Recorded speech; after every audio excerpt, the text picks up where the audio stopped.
بالله من الشيطان الرجيم. بسم الله الرحمن الرحيم.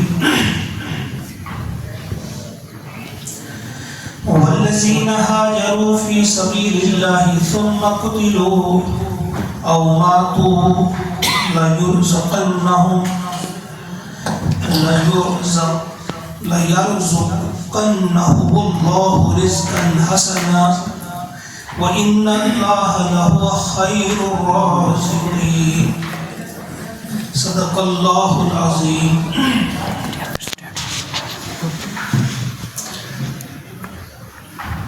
سورہ حج آیت نمبر 58 جو آپ کے سامنے پڑھی گئی. اللہ کا ارشاد ہوتا ہے والذین ہاجروا. یہ ذہن میں رہے کہ ہجرت کے موقع پہ یہ آیات نازل ہوئی تھی.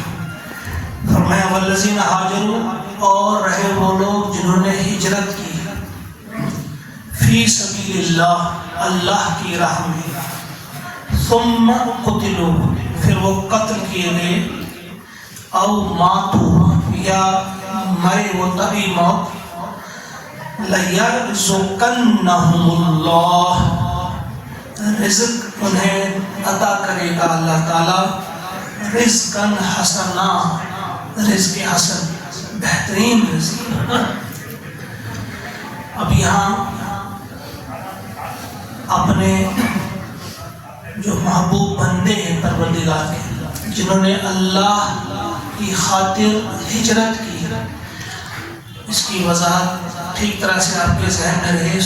جو بخاری شریف کی پہلی حدیث ہے جس میں ہجرت کہا گیا ہے، ہجرت وہی ہے جو اللہ اور اللہ کے رسول کے لیے کی ہے.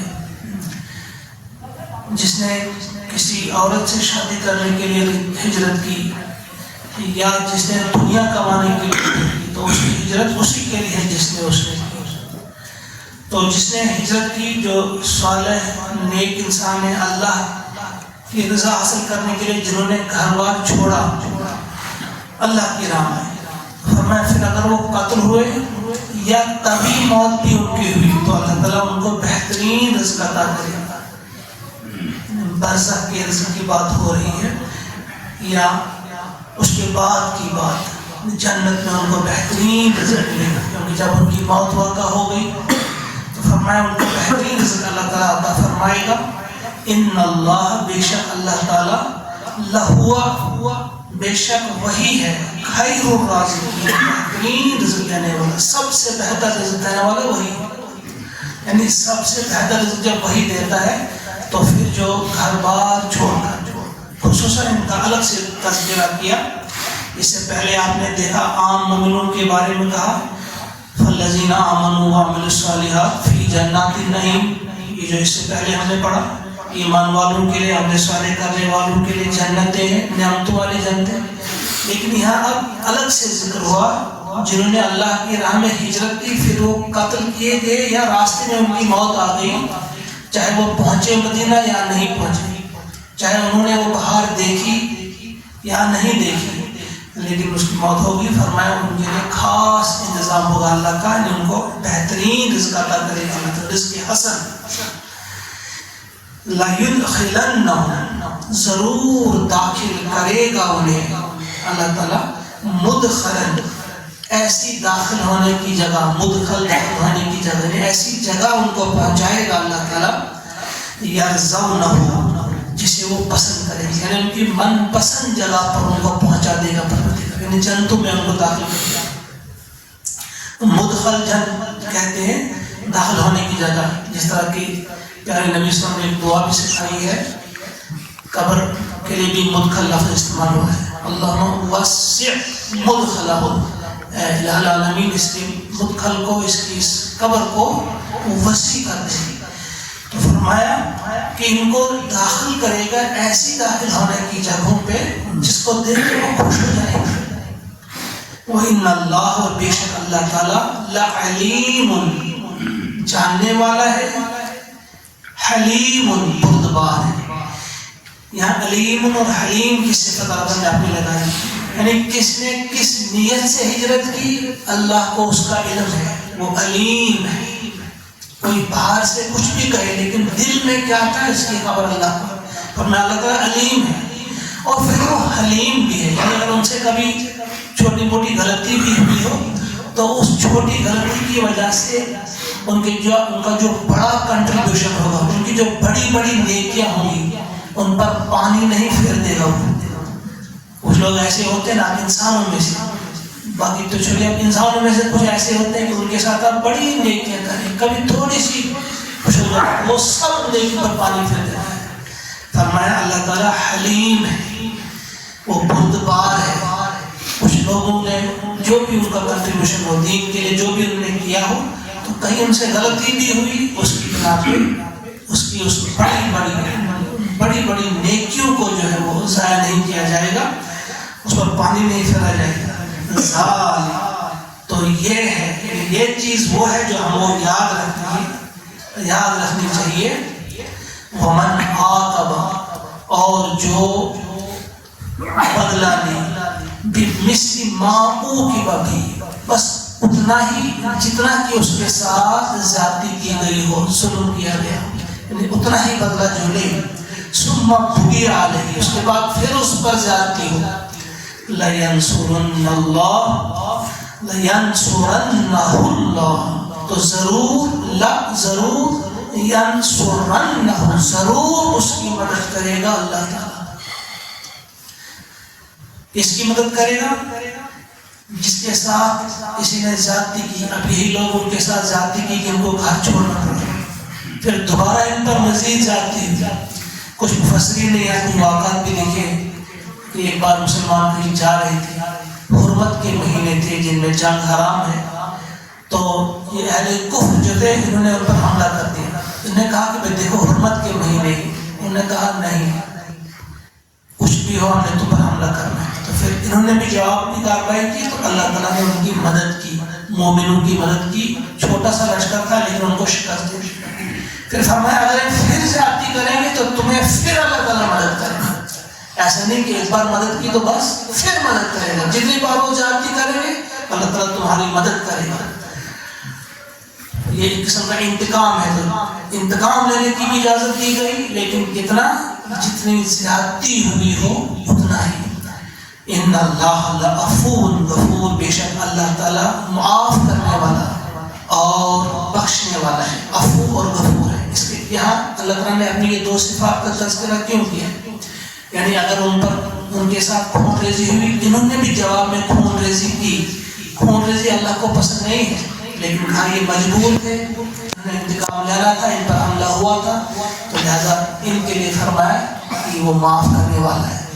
ایک تو اس کے یہ معنی بیان کیے گئے، اور اس کے معنی کچھ مفسرین نے یہ بیان کیے کہ انتقام تو انسان لے سکتا ہے جتنا اس کے ساتھ ظلم ہوا، لیکن اگر معافی کر دے، اللہ تعالیٰ نے فرمایا میں معاف کرنے والا ہوں، تو اس میں ایک اشارہ ہے کہ اگر انسان معافی کر دے، اس طرح سے بہت سارے آیات میں فمن عفا واصلح فاجرہ علی اللہ، جس نے کسی کو معاف کر دیا، فمن عفا واصلح، اس کے بعد اس کے ساتھ صلح بھی کی، فاجرہ علی اللہ، تو اس کا اجر اس کے اللہ کے ذمہ، یعنی اللہ تعالیٰ اسے ضرور اس کا اجر عطا فرمائے گا۔ ذالک بان اللہ یولج اللیل فی النہار، ایسا اس لیے ہے کہ بے شک اللہ تعالیٰ ہی یولج داخل کرتا ہے اللیل، رات کو، فی النہار، دن میں۔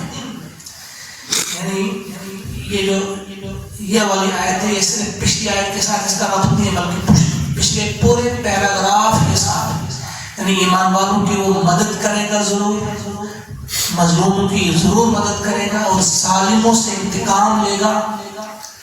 وہ جو پچھلی آیت میں جو کہا گیا کہ کس طرح سے وہ مدد کرے گا، کس طرح سے ظالم سے انتقام لے گا، یہ سب اس کے جواب میں یہاں پہ ہے کہ ایسا کیوں ہوگا، ایسا کیسے ممکن ہے؟ فرمایا ایسا اس لیے ہوگا کیونکہ اللہ تعالیٰ رات کو داخل کرتا ہے دن میں، اور جو اللہ اتنی طاقت رکھتا ہے کہ رات کو دن میں تبدیل کر سکتا ہے، وہ یولج النہار فی اللیل، اور داخل کرتا ہے دن کو رات میں. وَأَنَّ اللَّهَ سَمِيعٌ بَصِيرٌ، اور یہ کہ اللہ تعالیٰ سمیع بھی ہے، سننے والا بھی ہے، دیکھنے والا بھی ہے. تو گویا یہاں یہ ہے کہ کچھ لوگ سوچتے تھے کہ بھئی یہ تو ٹھیک ہے، جو بڑی بڑی باتیں ہو رہی ہیں، پھر یہ ہوگا، پھر دین کا غلبہ ہوگا، غالب ہو کر، کیسے ممکن ہے؟ یہاں تو اندھیرا ہی اندھیرا ہے، کفر کا اندھیرا، شرک کا اندھیرا. تو اللہ تعالیٰ نے فرمایا اس کے جواب میں کہ جس طرح سے رات کے اندھیرے کو بدل دیتا ہے اجالے میں اللہ تعالیٰ، اسی طرح سے شرک اور کفر کے اندھیرے کو بھی اللہ تعالیٰ ایمان اور اسلام کے اجالے سے بدل دیتا ہے. فرمایا کہ ایسا آپ تو دیکھتے ہو روزانہ، یہ کون ہے جو رات کو دن میں بدل دیتا ہے؟ وہ کہیں چھپا ہوا، وہ کہیں آرام نہیں کر رہا ہے، بلکہ وہ اس ساری دنیا کا نظام چلا رہا ہے، جو دن اور رات بنا رہا ہے، جو یہاں کی تبدیلیوں پہ دھیان رکھتا ہے، جو موسم تبدیل کرتا ہے. تو کیا وہ اس کی سیاسی حالات پہ اس کی نظر نہیں ہوگی؟ کیا سیاسی موسم تبدیل کرنے والا وہ نہیں ہے؟ کیا سیاسی حالات کو بدلنے والا وہ نہیں ہے؟ وَأَنَّ اللَّهَ سَمِيعٌ بَصِيرٌ، وہ سنتا بھی ہے کہاں کیا کون کہہ رہا ہے، اور وہ بصیر بھی ہے، وہ دیکھ بھی رہا ہے کہ کون کیا کر رہا ہے.